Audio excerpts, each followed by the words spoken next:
Yo finalmente titulé o le puse como título a esta corta presentación desdolarización, fantasía o tendencia, porque creo que hay de todo, ¿no? Digamos, hay unos promotores de la desdolarización, pero también hay unos detractores importantes de la desdolarización.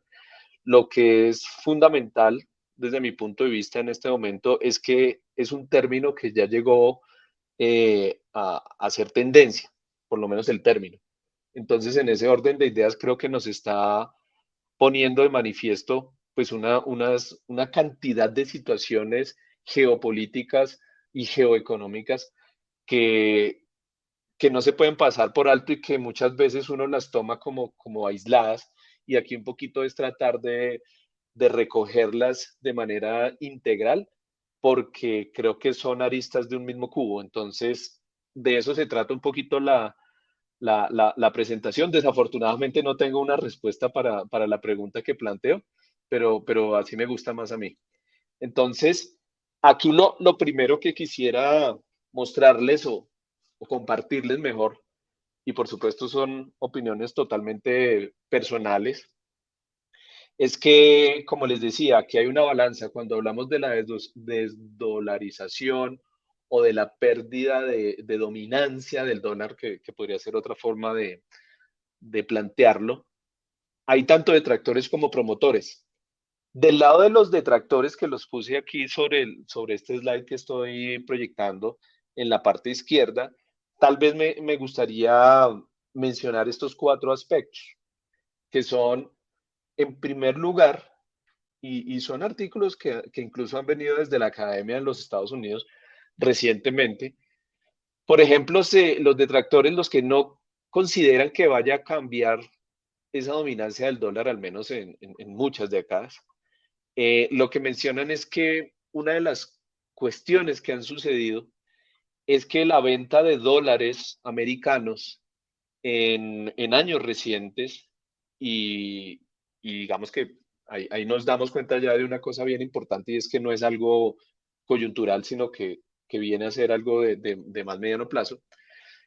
Ha habido entonces esa venta de dólares por necesidades más específicas de los bancos centrales del mundo, que son los grandes, digamos, tenedores de reservas en dólares o de activos de reserva en dólares. Particularmente a qué activo me estoy refiriendo: a los bonos del Tesoro americano.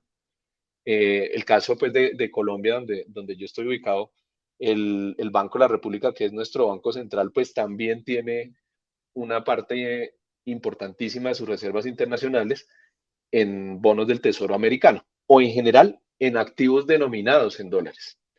Entonces, esa es una realidad para muchos bancos centrales del mundo. Ahora les comparto tal vez una pequeña gráfica al respecto, que casualmente estaba saliendo hoy en Reuters un artículo alrededor de estos temas.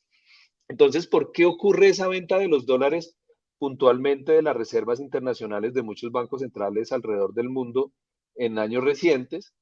Porque han tenido la necesidad de intervenir en el mercado cambiario doméstico, y ahí me estoy refiriendo particularmente a bancos centrales de las economías emergentes.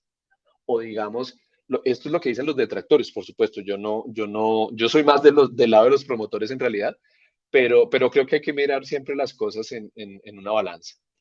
Entonces, esa venta de dólares para intervenir en el mercado cambiario obedece a que tal vez ha habido en medio de ese fortalecimiento del dólar que hubo, o que ha habido, digamos, en periodos de crisis, como fue el caso del 2008, o como fue durante el segundo año de la pandemia, pues ha llevado a que ese fortalecimiento del dólar haya devaluado muy fuerte las monedas de economías emergentes.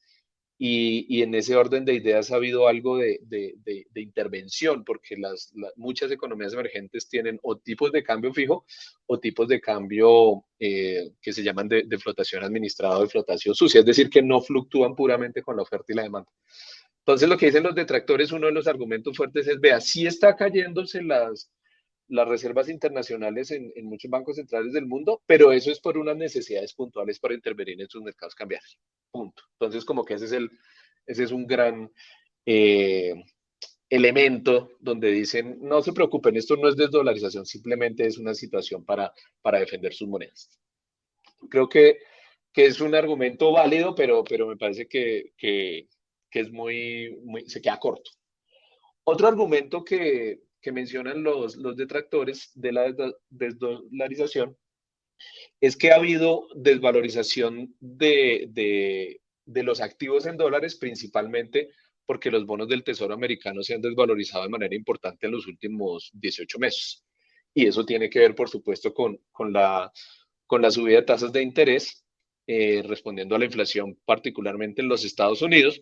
Y esa desvalorización de los bonos del Tesoro americano, pues ha afectado, lesionado a muchos inversionistas alrededor del mundo, incluyendo los bancos centrales que tienen inversiones de las reservas internacionales de los países en ese tipo de activos.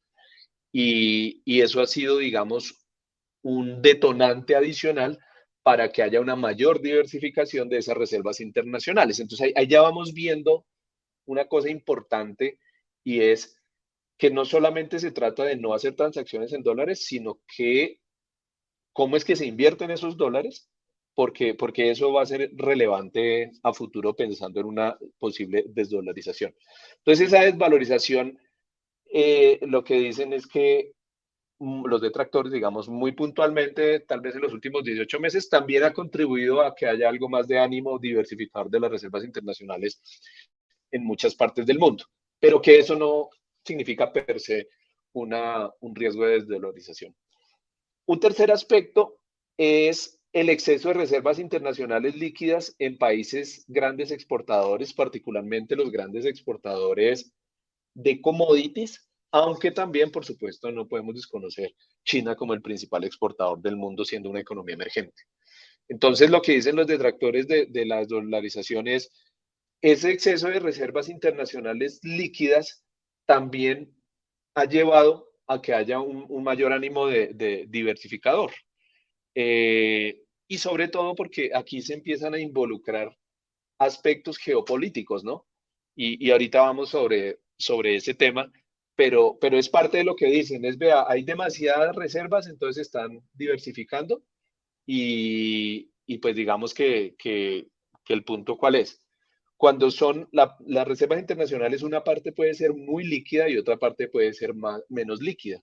La parte muy líquida pues tiende a irse hacia bonos del Tesoro americano que han sido por años, por décadas, el activo más líquido del mundo, pero también en la medida en que aparecen otras posibilidades de activos líquidos, pues eso contribuye a que haya esa diversificación.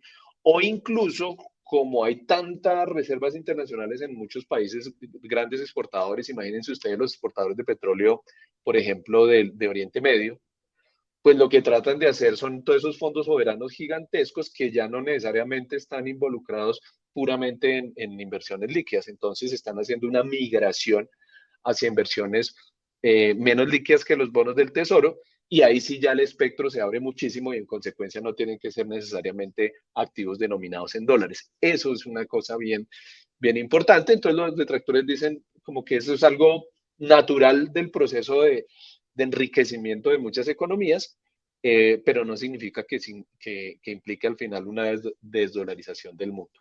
Y por último, el aspecto que quiero mencionar y una defensa, por supuesto, muy importante y muy diciente por parte de los detractores de la desdolarización, es que el dólar americano sigue siendo la principal moneda en las transacciones internacionales. Y ahí hay de todas las medidas, pero tal vez esta es importante y es más o menos el 84% del mercado. Ahorita les muestro un poquito y me voy a saltar aquí varias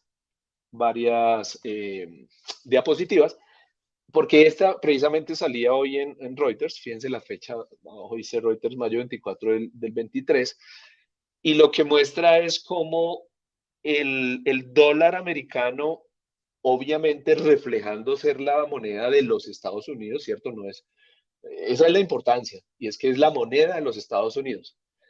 Juega todavía un papel clave en el mundo y no solamente estamos hablando de la moneda per se, sino que estamos hablando de todo lo que significa el sistema financiero, comercial y monetario global.